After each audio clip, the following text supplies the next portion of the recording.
Two Worlds, One Family by Dragon Translator. Chapter 61. Alpha, we have a request. Hiccup stepped onto the dock lighter than when he had left. As Stoic slowly rowed back to port, Hiccup told him all that had happened since Stoic left, including every decision and order he had given.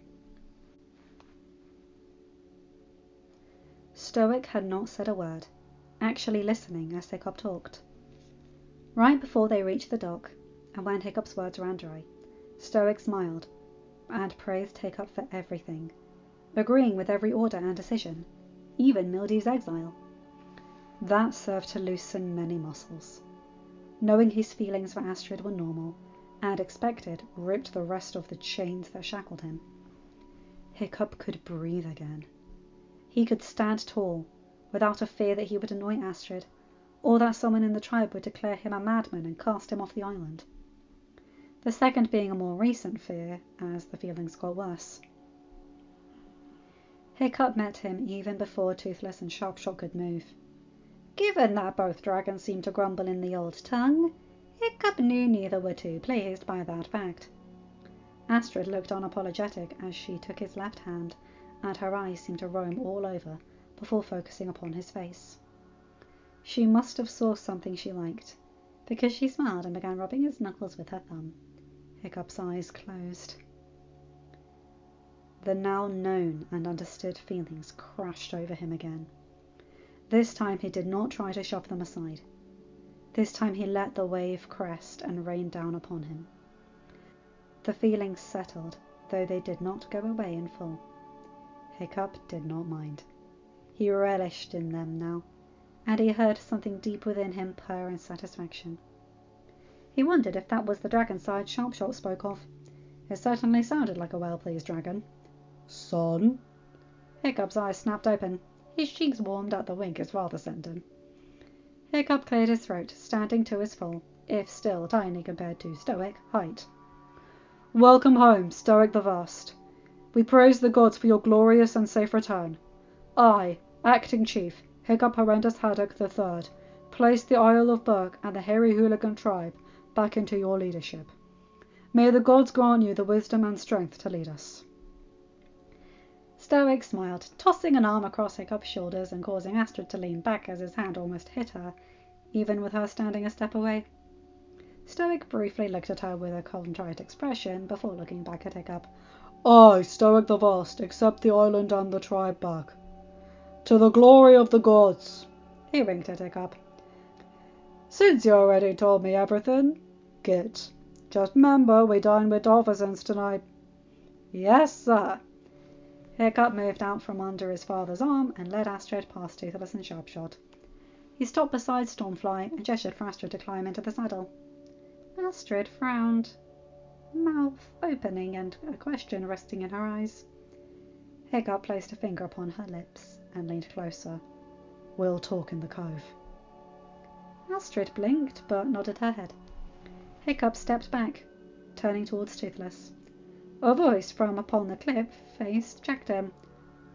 Lad, the dragons need you up here. Hiccup grunted. Something within him growled, even as he heard his father snicker softly. Hiccup sighed, then looked over his shoulder at Astrid. Later, he said, moving to mount Toothless. Later would happen even if he had to direct Toothless to kidnap her again. She deserved to know what he and his father spoke of, both of his feelings for her and the contract needed before spring. He just hoped she accepted all of it. Sharpshot nuzzled against Sneaky before flying to land on Toothless's back. He then crawled up Hiccup's back to his usual spot. Hiccup did not grab the handles or direct Toothless to fly. He expected Sneaky to hop in front of the saddle again. To his surprise, she flew towards Astrid and landed upon Stormfly's back in front of Astrid. Astrid bracketed her with her arms, grabbing the handles, then looked to Hiccup and smirked. Hiccup snorted, wondering just what those two talked about while he and his father were by the harbour guardians. Toothless, Stormfly and Windwalker took off, heading out over the water, then banking towards the rise above the cliff. Gobber stood on the topmost walkway and used a rather shiny sword to point towards the plaza. Hiccup looked over and frowned. Every elder, except Wind Dancer, every dragon that had been at Gida's, except her kids and Windwalker, and the teens and their dragons stood in a circle of the plaza. Many dragons stared for a few moments before going on their business. Hiccup and those with him flew over. He noted a space in the circle big enough for Toothless to land. The circle shifted back, though, and made room for Stormfly. Windwalker landed beside Lordkeeper. Hiccup and Astra dismounted. Lordkeeper chitted. Toothless and Stormfly stared at him, then moved over to stand next to him as well. Sharpshot and Sneaky hopped over to sit in front of Toothless. Astrid stepped closer to Hiccup, taking his left hand. Hiccup looked around, trying to figure out what was going on.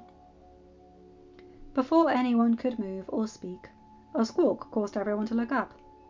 Wind Dancer, the yellow male Nada, and his intended landed beside Sugar and Spice. Wind Dancer bowed, as best she could with all of the dragons being there. "Forgive me for interrupting," she said, "but these two have something to say to you, Alpha." Both Nadas stepped back so that they could bow fully. "Alpha of this nest," the male began, "your orders saved my love's life.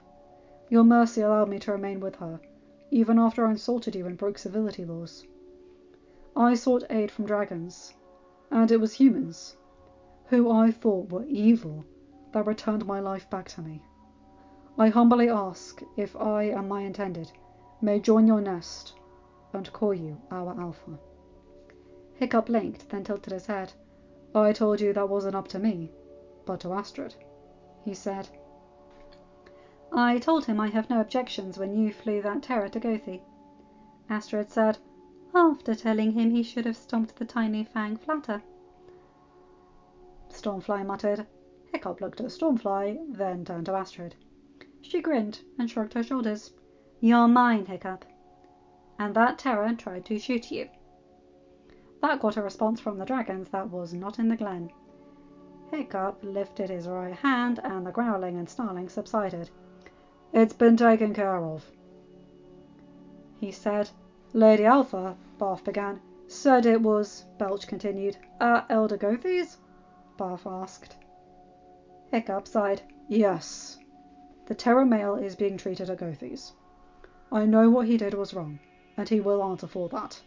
And I'm not mad that you stomped him," he added, looking at the still bowed male Nada. "I just can't stand to see a dragon, or a human for that matter, in pain." Lawkeeper hissed softly and shook his head.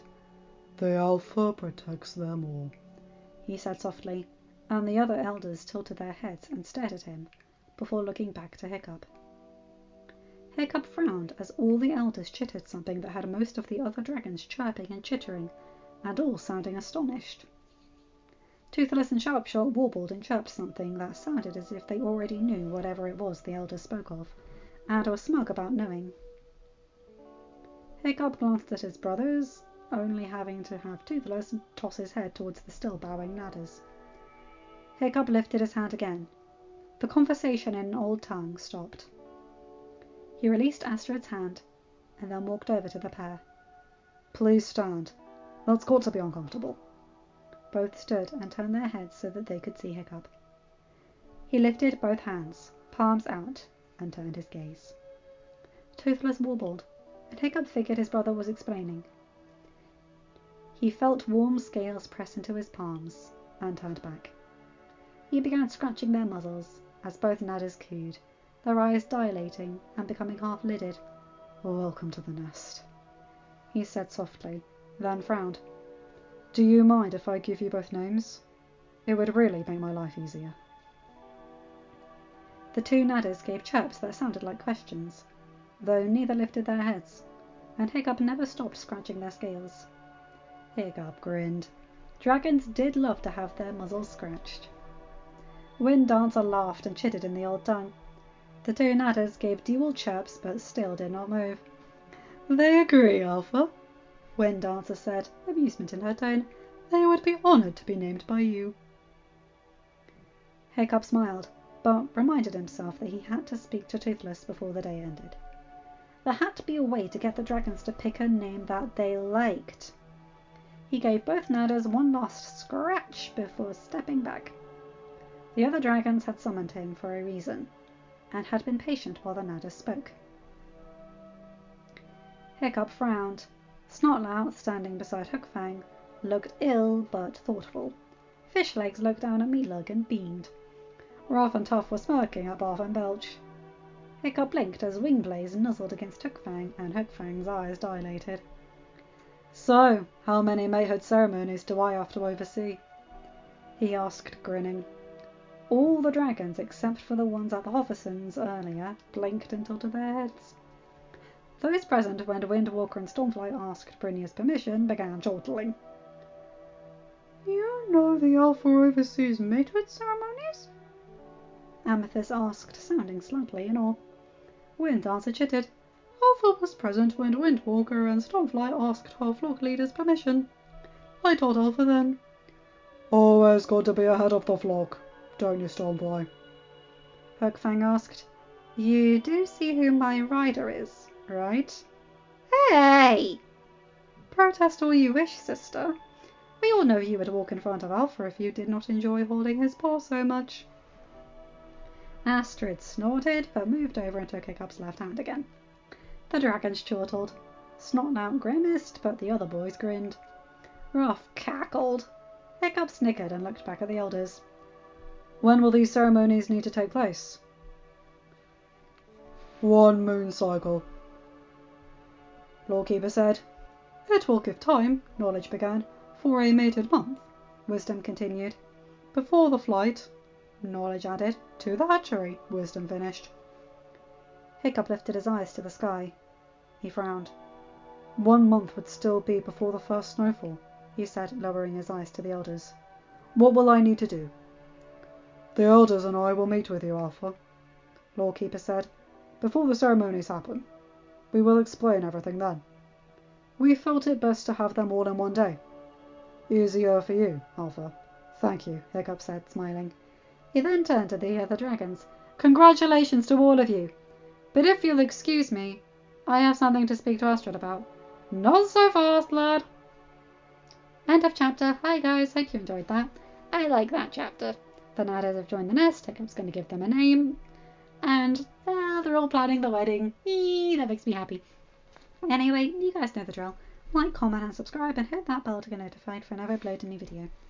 Have a good day, night, or whatever time zone you're in. Bye my guys, girls and non-binary pals. I'll see you in another video. Take care.